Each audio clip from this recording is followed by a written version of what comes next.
point is to love God even as the mother loves her child, the chaste wife her husband, and the worldly man his wealth. Add together these three forces of love, these three powers of attraction, and give it all to God, then you will certainly see Him. It is necessary to pray to Him with a longing heart. The kitten knows only how to call its mother, crying mew mew.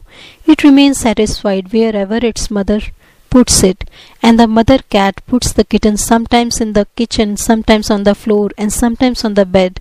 When it suffers, it cries only mew mew. That's all it knows. But as soon as the mother hears this cry, wherever she may be, she comes to the kitten. Third visit. It was Sunday afternoon when M came on his third visit to the master. He had been profoundly impressed by his first two visits to this wonderful man.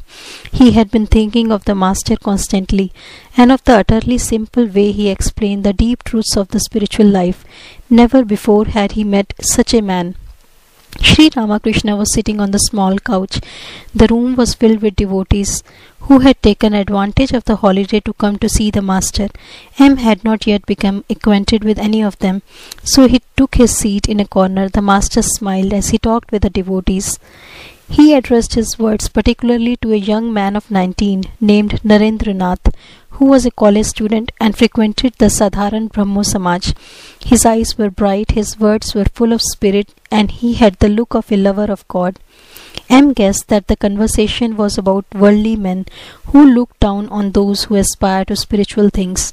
The master was talking about the great number of such people in the world and about how to deal with them. Master to Narendra: how do you feel about it? Worldly people say all kinds of things about the spiritually minded. But look here, when an elephant moves along the street, any number of curs and other small animals may bark and cry after it, but the elephant does not even look back at them. If people speak ill of you, what will you think of them? Narendra: I shall think that dogs are barking at me. Master smiling: oh no, you must not go that far, my child. Laughter: God dwells in all beings, but you may be intimate only with good people.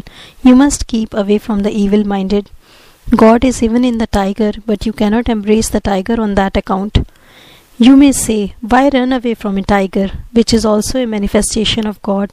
The answer to that is, those who tell you to run away are also manifestations of God, and why shouldn't you listen to them?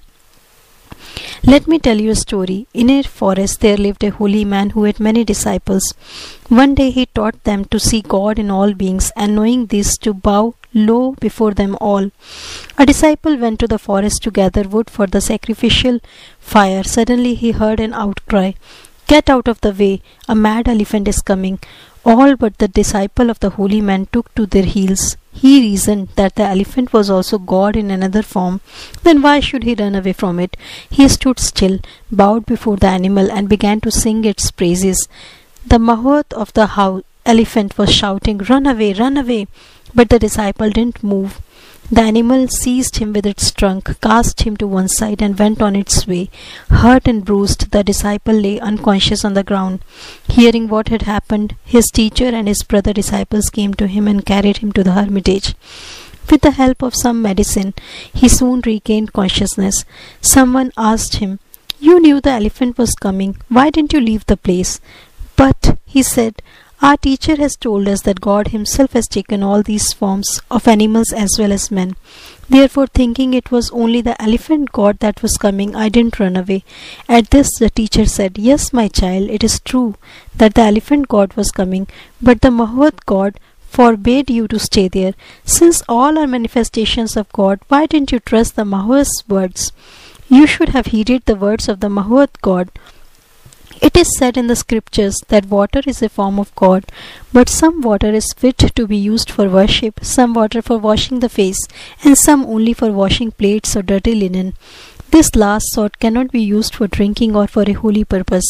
In like manner, God undoubtedly dwells in the hearts of all, holy and unholy, righteous and unrighteous, but a man should not have dealings with the unholy, the wicked, the impure. He must not be intimate with them. With some of them he may exchange words, but with others he should not go even that far. He should keep aloof from such people. A devotee: Sir, if a wicked man is about to do harm or actually does so, should we keep quiet then? Master, a man living in society should make a show of tamas to protect himself from evil-minded people, but he should not harm anybody in anticipation of harm likely to be done him. Listen to a story. Some cowherd boys used to tend their cows in a meadow where a terrible poisonous snake lived. Everyone was on the alert for fear of it. One day a brahmachari was going along the meadow.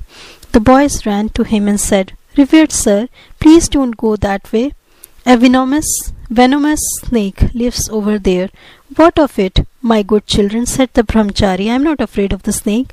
I know some mantras." So saying, he continued on his way along the meadow.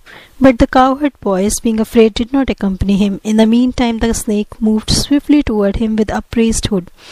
As soon as it came near, he recited a mantra, and the snake lay at his feet like an earthworm.